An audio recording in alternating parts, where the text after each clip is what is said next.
গুরুদেবের কথা মতো সেই গুহার ভিতরে সরোবরের কাছে গিয়ে সে মৎস্যকে ডাকতে আরম্ভ করলো। মৎস্য, কোথায় তুমি? দেখা দাও, আমাদের যে বড় বিপদ মৎস্য।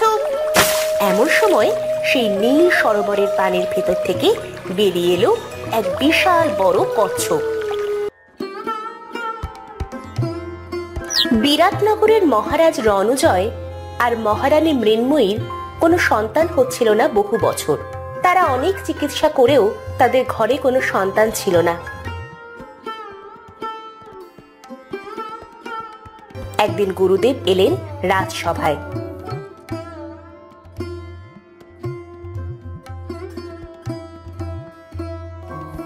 প্রণাম প্রণাম গুরুদেব, আমার রাজ্যে আপনাকে স্বাগতম। মহারাজ, আমি এই রাজসভায় নয়, আপনার আর মহারানীর সাথে একান্তে কিছু কথা বলতে চাই। আপনার যা ইচ্ছা তাই হবে গুরুদেব। মহারাজ এবং রানীমার সাথে গুরুদেব একান্তে একটা ঘরে গেলেন। বলুন গুরুদেব, আপনি কি এমন গুরুত্বপূর্ণ কথা বলতে চান একান্তে? বলুন। কি ব্যাপার গুরুদেব, কোনো সমস্যার আগমন হচ্ছে কি? না মহারানী, আমি আপনাদের দুঃখের কথা জানি মহারাজ। আমি আপনাদের এই দুঃখ কাটাতে এসেছি। আমাদের দুঃখ দূর করবেন আপনি? হ্যাঁ মহারাজ, আমি জানি বহু বছর পরেও আপনাদের সন্তানাদি না হওয়ার কথা। আমি তার জন্যই এক উপায় নিয়ে এসেছি মহারাজ। কি বলছেন আপনি গুরুদেব? এও কি সম্ভব? এত বছর পর তবে আমিও কি পাবো সন্তান সুখ? আপনি কি সত্যি বলছেন গুরুদেব? সত্যি কি তবে আমি এবার পিতা হতে পারবো? পারবেন মহারাজ, তবে তার জন্য আপনাদের কিছু বিধি পালন করতে হবে। বিধিতে যেন কোনো প্রকার ত্রুটি না হয়, সেদিকটা দেখতে হবে। আপনি চিন্তা করবেন না গুরুদেব, আমরা সব কিছু সাবধানে করব। আপনি বলুন কিভাবে কি করতে হবে? আপনাকে এক যজ্ঞের মাধ্যমে অগ্নিদেবকে সন্তুষ্ট করতে হবে। তারপর তার থেকে আপনার সন্তান লাভ করতে পারবেন মহারাজ। ঠিক আছে গুরুদেব, তাই হবে। তবে তাই হোক, কালই আপনি সব ব্যবস্থা করে ফেলুন মহারাজ। বেশ, তবে তাই হোক গুরুদেব। মহারাজ আর মহারানীকে নিয়ে পরদিন সকালে গুরুদেব এক অগ্নিযজ্ঞে বসলেন। কিন্তু যজ্ঞ করতে গিয়ে এক দুর্ঘটনার মুখে পড়ে তারা। হঠাৎ করে ঘটের জল ভুল করে সেই অগ্নিযজ্ঞে উল্টে পড়ে সব আগুন নিভে যায়। কি অনর্থ হলো! আমি ইচ্ছে করে এই জল ফেলিনি গুরুদেব। এখন কি হবে? এ কি হলো গুরুদেব? এখন কি হবে? সর্বনাশ হয়ে গেছে মহারাজ, অগ্নিযজ্ঞে বিঘ্ন ঘটে গেল। অগ্নিদেব এখন রুষ্ট হয়েছেন। এ কি করলেন আপনি মহারানী? এ কি করলেন? এমন সময় চারপাশ ঘন মেঘে ঢেকে গেল আর জোরে বিদ্যুৎ চমকাতে আরম্ভ করলো। তখনই নিভে যাওয়া যজ্ঞের আগুন দাউ দাউ করে জ্বলে উঠল। আগুনের মাঝে প্রকট হলেন অগ্নিদেব। এত বড় স্পর্ধা হলো কি করে? আমাকে রুষ্ট করে ডাকলি কেন? ক্ষমা করবেন অগ্নিদেব, আমার স্ত্রী ইচ্ছে করে আপনাকে রুষ্ট করেনি। ভুলবশত ওর হাত থেকে জলের ঘট যজ্ঞের আগুনে পড়ে যায়। ক্ষমা করবেন অগ্নিদেব, বহু বছর সন্তান পাওয়ার ইচ্ছে থাকা সত্ত্বেও কোনো সন্তান নেই আমার। আপনাকে সন্তুষ্ট করতেই আমরা আহ্বান করতে চেয়েছি প্রভু। ভুল যখন করেছিস, শাস্তি তোদের পেতেই হবে। আজ থেকে 1 বছর পর তোর যমজ 2 সন্তান হবে, আর সেই সন্তানই হবে তোর রাজ্যের ধ্বংসের কারণ। না না প্রভু, এমন অভিশাপ দেবেন না আমাদের। আমরা সাধারণ মানুষ, আমাদের ভুলের শাস্তি আমার এই গোটা রাজ্যকে দেবেন না। আমাদের সহায়তা করুন, ক্ষমা করুন আমাদের। বেশ, ক্ষমা করলাম, তবে অভিশাপ যখন দিয়েছি তা নিশ্চিত ফলবে। এই অভিশাপ কাটানোর রাস্তা বলে দিন প্রভু। ঠিক আছে, তোদের 2 সন্তানের মধ্যে একজন জীবিত থাকবে, আর তোদের সেই সন্তানের কারণে তোদের ধ্বংসের দিন শেষ হবে। আর তার 19তম জন্মবার্ষিকীতে তার মধ্যে এক মহাশক্তির আগমন ঘটবে, যে শক্তির মাধ্যমে তোরা এই ধ্বংস থেকে বেঁচে ফিরবি। ধন্যবাদ আপনাকে। এই বলে অগ্নিদেব সেখান থেকে চলে গেলেন। এক বছর পর মহারানীর কোল আলো করে এলো যমজ দুই সন্তান, একজন ছেলে আর একজন মেয়ে। মহারাজ শখ করে ছেলের নাম রাখলেন রূপায়ণ আর মেয়ের নাম দিলেন রূপমতি। আস্তে আস্তে রাজপুত্র রূপায়ণ আর রাজকুমারী রূপমতির বয়স 18 বছর হয়ে গেল। ততদিনে মহারাজ সহ সবাই অগ্নিদেবের অভিশাপ প্রায় ভুলেই গেল। একদিন রাজসভায়, মন্ত্রী, সারা রাজ্যে ঢেরা পেটিয়ে দাও। আজ আমার পুত্র আর কন্যা 18 বছরে পা দিল। সারা রাজ্যের সকলের জন্য মহাভোজের আয়োজন করো মন্ত্রী। ঠিক আছে মহারাজ। রূপায়ণ আর রূপমতির 18 বছর হওয়ার দিন ওরা বাগানে বসে দাবা খেলছিল। রূপমতি, তুই তো খুব ভালো খেলা শিখে গেছিস রে। মহারাজ রণজয়ের কন্যা আমি। এই সামান্য দাবা খেলায় পারদর্শী না হই তাহলে চলবে কিভাবে বল? তা যা বলেছিস, তবে আজ আর খেলায় মন বসছে না রে। কেন রে, তোর আবার কি হলো? দাবা খেলাটা কেমন যেন বিরক্তিকর লাগছে। চল না, আমরা একটু বাইরে ঘুরে আসি। কোথায় যাবি শুনি? শুনেছি পূর্ব দিকে জঙ্গলে মায়া হরিণ আছে। চল না, আমরা ঘুরতে যাই সেখানে। যাবি বলছিস? ঠিক আছে, চল তবে। রূপায়ণ আর রূপমতি বেরিয়ে পড়ল মায়া হরিণের জঙ্গলে। তবে যাওয়ার সময় কোনো রক্ষীকে নিল না।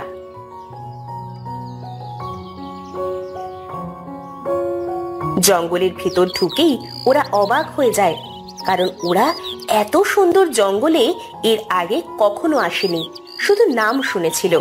এমন সময় ওরা একটা বিশাল গাছ দেখলো। ওই যে রূপমতি, ওই যে দেখ, ওই গাছটা। হ্যাঁ রে, গাছটায় এমন কালো সুতো বাঁধা কেন? দেখ দেখ, সম্পূর্ণ গাছটার প্রতিটা ডাল শাখা জুড়েই এই কালো সুতো বাঁধা, আর একটা করে ছোট চিরকুট বাঁধা। তার সাথে মনে হচ্ছে, আমি একটা খুলে দেখি তো কি লেখা আছে। না না ভাই, তুই এই কাজ করিস না। কি জানি কি আবার হয়ে যায়, বলা তো যায় না। আমি রাজকুমার রূপায়ণ আর ভবিষ্যতের যুবরাজ। আমি যদি এই সামান্য কাজে ভয় পাই, তবে আমি ভবিষ্যতে রাজ্য চালাবো কি করে? সে ঠিক আছে, তবে বলা যায় না এই সুতো খুললে যদি ভয়ানক কিছু হয়। ভাই, তুই এই কাজ করিস না ভাই। বাবাকে এই বিষয়ে জানাই চল, তিনি যা বলবেন তাই করব। আরে রূপমতি, এটুকু সিদ্ধান্ত যদি আমি নিতে না পারি, তবে এই সিংহাসন রক্ষা করব কি করে? আর এ তো সামান্য সুতোয় বাঁধা চিরকুট, এতে এত ভয় পাচ্ছিস কেন তুই? আমি খুললাম। রূপমতির বাধা না শুনেই রূপায়ণ একটা সুতো খুলে বাধা চিরকুট পড়তে আরম্ভ করলো। এখানে লেখা, যখনই এই বাঁধন খোলা হবে, তখনই এখানে থাকা রক্তচোষার আত্মা এখান থেকে মুক্তি পাবে। যে মুক্ত করবে তখনই তার মৃত্যু হবে রক্তচোষার হাতে। আর একবার রক্তচোষা মুক্তি পেলে সেই এই রাজ্য ধ্বংস করে দেবে, আর সারা রাজ্যে নেমে আসবে অন্ধকার। রাজপুত্রের চিরকুট পড়া শেষ হওয়ার সাথে সাথে সেই চিরকুট থেকে এক কালো ভয়ানক ধোঁয়া বেরিয়ে এলো, আর চারদিক থেকে বিকট হাসির শব্দ শোনা গেল।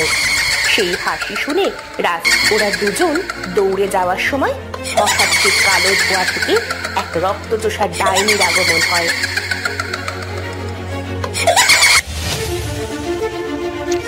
সে সাথে সাথে রাজকুমারের গলায় কামড় দিয়ে সব রক্ত চুষে নিয়ে সেখান থেকে উড়ে চলে যায়। রাজকুমারের সারা শরীর রক্তশূন্য হয়ে পড়ে যায় মাটিতে। কি হয়ে গেল ভাই রূপায়ণ? চোখ খোল, তুই এভাবে মারা যেতে পারিস না ভাই, চোখ খোল। রূপমতির চিৎকারে মহারাজ আর মহারানী দৌড়ে এলো। তারা এসে দেখলো রাজকুমারের দেহ মাটিতে পড়ে আছে। চোখ খোলো পুত্র, কি হয়েছে তোমার? রূপমতি সবাইকে সব খুলে বলল। চোখ খোলো পুত্র, এভাবে তুমি চলে যেতে পারো না। এ কি সর্বনাশ হয়ে গেল আমার। এ কি হয়ে গেল রানী? আমার পুত্রের এমন অকাল মৃত্যু কেন হয়ে গেল? অগ্নিদেবের অভিশাপ ফলে যাচ্ছে। এখন আমার রাজ্যকে কে বাঁচাবে? আমার পুত্র, চোখ খোলো পুত্র। মহারাজ, মহারাজ, আমার পুত্রের কি হয়ে গেল? আপনি কিছু করুন মহারাজ, আপনি কিছু করুন। অগ্নিদেবের অভিশাপ ফলে গেছে রানী, এখন আমার রাজ্যের ধ্বংস হওয়ার পালা। না মহারাজ, এটা হতে পারে না। আমাদের এত সুখের রাজ্য ধ্বংস হয়ে যেতে পারে না। কিছু করুন মহারাজ। এমন সময় মন্ত্রীর আগমন হলো। সর্বনাশ হয়ে গেছে মহারাজ। কি হয়েছে মন্ত্রী? কোন এক রক্তচোষা ডাইনি গ্রামের সকলকে মারা আরম্ভ করেছে মহারাজ। হে বিধাতা, কি হবে এখন? মন্ত্রী, এখনই গুরুদেবকে খবর দাও, তাকে সব খুলে বলো আর নিয়ে এসো। ঠিক আছে মহারাজ। মহারাজের আদেশ অনুযায়ী মন্ত্রী গেল সেই গুরুদেবের কাছে।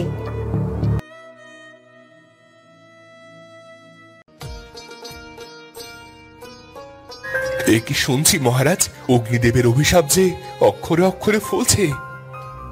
বাঁচান আমাদের, আমাদের রাজ্যকে বাঁচান, আমাকে উপায় বলে দিন।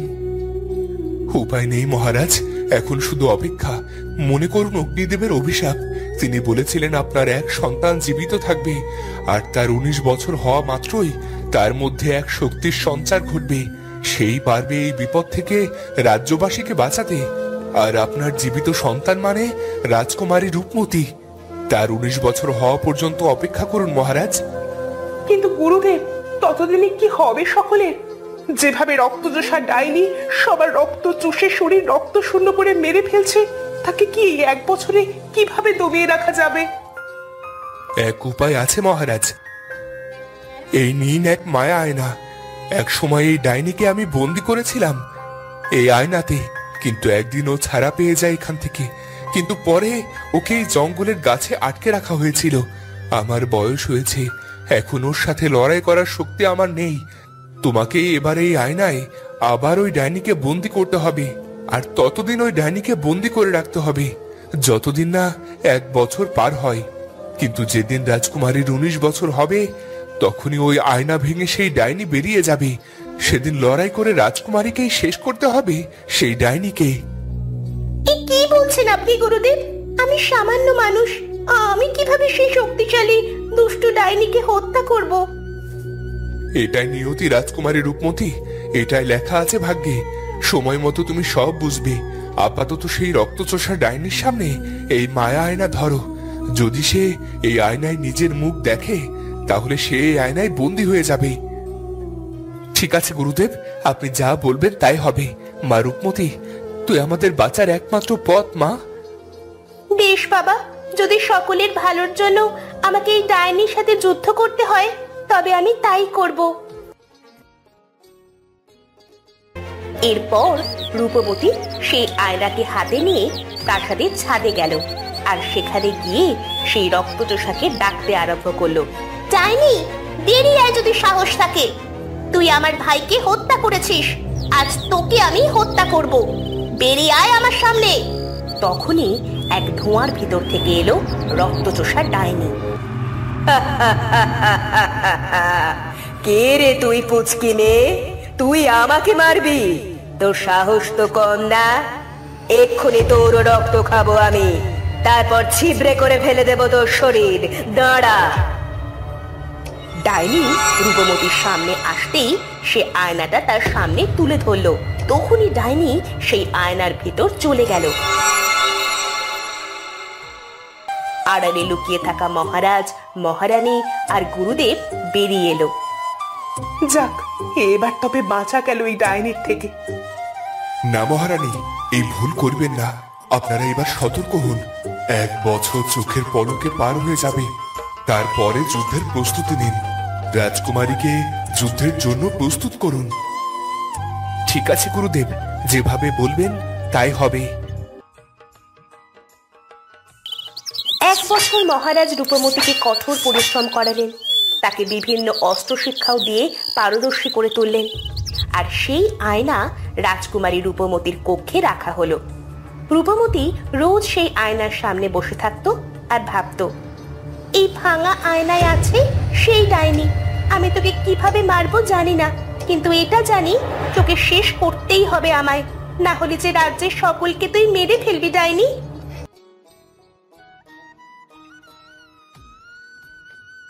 আয়নাটি হাতে তুলে নেওয়ার পর হঠাৎ হাত থেকে পড়ে ভেঙে যায় সেই আয়না, আর বিকট হাসি দিয়ে বেরিয়ে আসে সেই ডাইনি।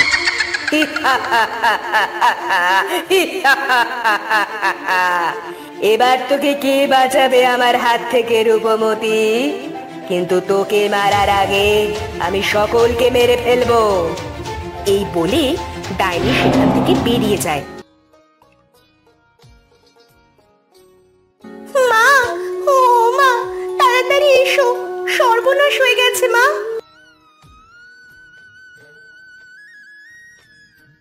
কি হয়েছে রূপমতি? এভাবে ডাকছিস কেন? রূপমতি তার মাকে সব খুলে বলে। তার মা শুনে কাঁদতে আরম্ভ করলো। এ কি হয়ে গেল? এবার কি হবে? মহারাজ, মহারাজ কোথায় আপনি? এখানে আসুন মহারাজ। কি হয়েছে রানী? এভাবে ডাকছো কেন? আর এভাবে কাঁদছোই বা কেন? মহারাজ সব কথা শুনলো এবং বলল, মা রূপমতি, যা হয়েছে তা নিয়তিতে লেখা ছিল। তুমি হয়তো ভুলে গিয়েছো, আগামী 2 দিন পরে তোমার 19 বছর পূর্ণ হবে। তোমার হাতে আর বেশি সময় নেই মা। এই 2 দিনেই তোমাকে যা করার করতে হবে। আমি এবার কি করব বাবা? এই 2 দিনে আমি কি করব আমাকে বলে দাও। ভয় পাস না মা, এই দুর্যোগ তোকেই কাটাতে হবে। ভাগ্যে তাই লেখা আছে, ওই ডাইনির নিধন তোকেই করতে হবে মা, তোকেই। আমার যে খুব ভয় করছে বাবা, আমি পারবো তো বাবা? তোকে পারতেই হবে, আমাদের জন্য আর আমাদের এই গোটা রাজ্যের জন্য। তোর ভাইকে হত্যা করেছে ওই রক্তচোষা ডাইনি। তোর ভাইয়ের হত্যার প্রতিশোধ তোকে নিতেই হবে। হ্যাঁ মা, তোর বাবা ঠিকই বলছে। ওই ডাইনি না জানি এখন কোন মায়ের কোল খালি করছে, না জানি এখন সে কার রক্ত খাচ্ছে। বেশ, আমি করব এই ডাইনির বধ। এবার আমাকে কি করতে হবে বাবা? তুই এখন বেরিয়ে পড় গুরুদেবের আশ্রমে, তার কাছে তুই সব জানতে পারবি। হাতে তরোয়াল নিয়ে ঘোড়ার পিঠে রূপমতি বেরিয়ে পড়ে গুরুদেবের আশ্রমের উদ্দেশ্যে।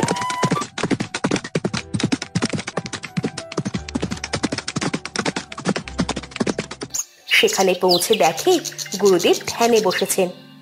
গুরুদেব প্রণাম। গুরুদেব। আরে মা রূপমতি, তুই এখানে? রূপমতির কাছ থেকে সব শুনল গুরুদেব। সব শুনে তিনি বললেন, তুই এখনই যা মৎস্যপের কাছে, সেখানে তুই পাবি সোনার জল আর রূপোর জল। তারপর সেই তোকে বাকি রাস্তা দেখিয়ে দেবে। তবে সাবধান, তোর হাতে এই মাত্র 2 দিন। এর মধ্যে যদি তুই এই ডাইনিকে মারতে না পারিস, তাহলে সে তোকে মেরে ফেলবে। আর তোকে মেরে ফেললে এই পৃথিবীতে সবচেয়ে শক্তিশালী হয়ে যাবে ওই ডাইনি। মৎস্যপকে আমি কোথায় পাবো গুরুদেব? এখান থেকে 2 ক্রোশ পথ পাড়ি দেওয়ার পর এক ফুল বাগান পাবি। সেই বাগান পেরোনোর পর দেখতে পাবি এক মস্ত গুহা। সেই গুহার ভিতরেই মৎস্যপের বাস। সেই গুহার নীল সরোবরে মৎস্যপ থাকে। সেখানে গিয়ে তাকে ডেকে বলবি, আমি বিরাটনগরের রাজকন্যা। গুরুদেব আমাকে সোনার আর রূপোর জল নিতে পাঠিয়েছে ডাইনিকে মারার জন্য। সেই তোমাকে সোনার জল আর রূপোর জল দেবে। ঠিক আছে, এবার আমাকে আশীর্বাদ করুন গুরুদেব। সফল হ মা, সফল হ।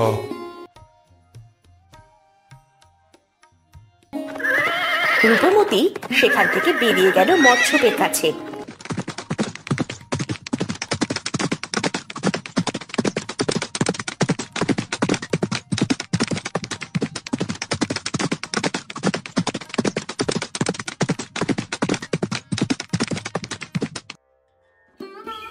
গুরুদেবের কথা মতো সেই গুহার ভিতরে সরোবরের কাছে গিয়ে সে মৎস্যকে ডাকতে আরম্ভ করলো। মৎস্যপ, কোথায় তুমি? দেখা দাও, আমাদের যে বড় বিপদ মৎস্যপ। এমন সময় সেই নীল সরোবরের পানির ভেতর থেকে বেরিয়ে এলো এক বিশাল বড় কচ্ছপ। তুমি এখানে এসেছো কেন? আমাদের অনেক বিপদ। আমি রাজকন্যা রূপমতি। বিরাটনগরে আমাদের রাজত্ব। এক রক্তচোষা অভিশপ্ত ডাইনি এসে আমাদের সুখের রাজ্য শেষ করে ফেলছে। গুরুদেবের আদেশে আমি তোমার কাছে এসেছি, আমাকে সোনার আর রূপোর জল দাও। রূপমতি মচ্ছবকে সব খুলে বলল। এরপর মচ্ছব বলল, বেশ, আমি তোমাকে সোনা আর রূপোর জল দিচ্ছি। এই নাও সোনার জল, আর এই নাও রূপোর জল। এটা তুমি সেই মায়া আয়নায় ছিটিয়ে দেবে। তারপর সেখান থেকে তুমি মহাশক্তি পাবে, আর তখনই তুমি তোমার তরবারি দিয়ে ওই ডাইনিকে শেষ করতে পারবে। ঠিক আছে মচ্ছব, আমি এখন যাই তবে। যাও, মঙ্গল হোক তোমার।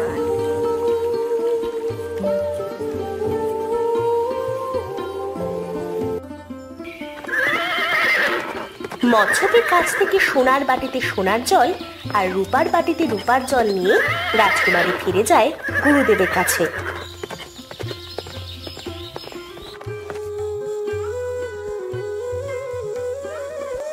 এসেছো মা, চলো, এবার এই জল দিয়েই তুমি পাবে সেই অপরিসীম শক্তি। চলুন গুরুদেব, যেভাবেই হোক ওই ডাইনিকে শেষ করতেই হবে। হাতে আর মাত্র একটা দিন বাকি। চলো মা, চলো।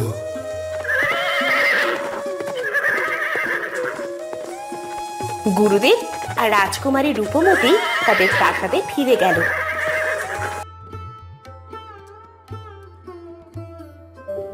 এসেছিস মা, এসেছিস তুই? তুই ঠিক আছিস তো মা? তোর কিছু হয়নি তো? না মা, ডাইনিকে না মারা পর্যন্ত আমার কিছুই হবে না, দেখো। এখনই আসল সময় মহারাজ। রাজকুমারীকে এখনই সোনার পাত্রে সোনার জল আর রূপার পাত্রে রূপার জল সেই ভাঙা আয়নায় ফেলতে হবে। তাহলে তার মধ্যে থাকা সমস্ত শক্তি রাজকুমারীর মধ্যে চলে আসবে, আর সেই শক্তি দিয়েই লড়াই করতে হবে রক্তচোষা ডাইনির সাথে। বেশ, আমি সেই মায়া আয়না নিয়ে আসছি, যেটা থেকে সেই ডাইনি বের হয়ে গিয়েছিল। মহারাজ তার কক্ষে গেলেন আর সেই ভাঙা আয়নাটি নিয়ে আসলেন। এই নে মা, এই নে রূপমতি, এই সেই আয়না। এখন এই আয়নাতে তোমার আনা সেই সোনার জল আর রূপোর জল ঢেলে দাও। ঠিক আছে গুরুদেব। রূপমতি সেই সোনার জল আর রূপার জল ভাঙা আয়নায় ফেলে দিল। তখনই সেই আয়নার ভিতরে থাকা সব অলৌকিক শক্তি রূপমতির ভিতর চলে এলো। এইবার তোমার মধ্যে সেই শক্তি এসেছে, যা অসাধারণ। এবার তুমি ছাদে গিয়ে সেই ডাইনিকে ডাকবে আর তার সাথে লড়াই করবে। এই নে মা, এটা আমার পূর্বপুরুষের তরবারি, এটা দিয়েই তুই আজ লড়াই করবি। এই নে মা, এটা আমার হীরার আংটি। এটা কোনো সাধারণ আংটি নয়। লড়াই করার সময় এই আংটিকে যখন বলবি সাহায্য করতে, তখন এই আংটি থেকে এক আলো বের হবে, আর সেই আলো যেখানে পড়বে সেই স্থানে আগুন ধরবে। ঠিক আছে মা, তোমরা আমায় আশীর্বাদ করো যেন আমি বিজয় লাভ করি। বিজয়ী হ মা, বিজয়ী হ। জয় লাভ কর মা। তুমি নিশ্চয় জয়লাভ করবে মা। সকলের আশীর্বাদ নিয়ে রাজকন্যা তাদের প্রাসাদের ছাদে গিয়ে সেই ডাইনিকে ডাকতে থাকে। এমন সময় ডাইনি প্রকট হয়। ডাইনি, এই রক্তচোষা ডাইনি, কোথায় তুই? সাহস থাকলে আমার সাথে এসে লড়াই কর। কিরে, তুই কি এবার আমার সাথে লড়াই করবি নাকি রে রূপমতি? তোর কি প্রাণের ভয় নেই? এবার তো তোর প্রাণ যাবে। তবে আয় আমার কাছে। ডাইনি আর রূপমতির যুদ্ধ চলে অনেক সময় ধরে। দিন যায়, রাত যায়, তাও দুজনেই সমানভাবে লড়াই চালায়। অনেকক্ষণ ধরে যুদ্ধ করে ক্লান্ত হয়ে যায় রূপমতি, কিন্তু তাও হার মানে না। হঠাৎ তার মনে পড়ে যায় তার মায়ের দেয়া আংটির কথা। সে আংটির কাছে সাহায্য চায়। এই আংটি, আমাকে সাহায্য করো, ওই দুষ্ট ডাইনিকে ধ্বংস করতে আমাকে সাহায্য করো। আংটি থেকে এরপর এক আলো গিয়ে পড়ে সেই ডাইনির ওপর, আর সাথে সাথে ডাইনির শরীরে আগুন জ্বলে ওঠে। ওরে বাবা রে, মরে গেলাম রে। এই আগুন নেভা জলদি, কাউকে ছাড়বো না, আগুন নেভা। নে এবার ডাইনি, তোর সময় শেষ। এই বলে সাথে সাথে রাজকুমারী সেই ডাইনির গলা কেটে আলাদা করে ফেললো শরীর থেকে, আর ডাইনি সেখানেই মারা যায়। তখন দূরে দাঁড়িয়ে থাকা মহারাজ, মহারানী আর গুরুদেব এগিয়ে আসলো। ধন্য ধন্য তুমি আমার কন্যা। আমি জানতাম তুমি জয়লাভ করবে। কাছে আয় মা, আমার বুকে আয়। মহারাজ, এই বীর কন্যাই হবে এই রাজ্যের ভবিষ্যতের মহারানী। অবশ্যই গুরুদেব, আমার কন্যাই হবে এই রাজ্যের যোগ্য উত্তরসূরি। আজ আমি আমার কন্যাকে এই রাজ্যের যুবরানী ঘোষণা করলাম। এর সাথে শেষ হলো রাজকুমারীর অভিশপ্ত আয়নার গল্প। তো বন্ধুরা, গল্পটি কেমন লাগলো? যদি ভালো লাগে চ্যানেলটি সাবস্ক্রাইব করে বেল আইকনটি বাজিয়ে দিও। দেখা হচ্ছে পরের ভিডিওতে। ধন্যবাদ।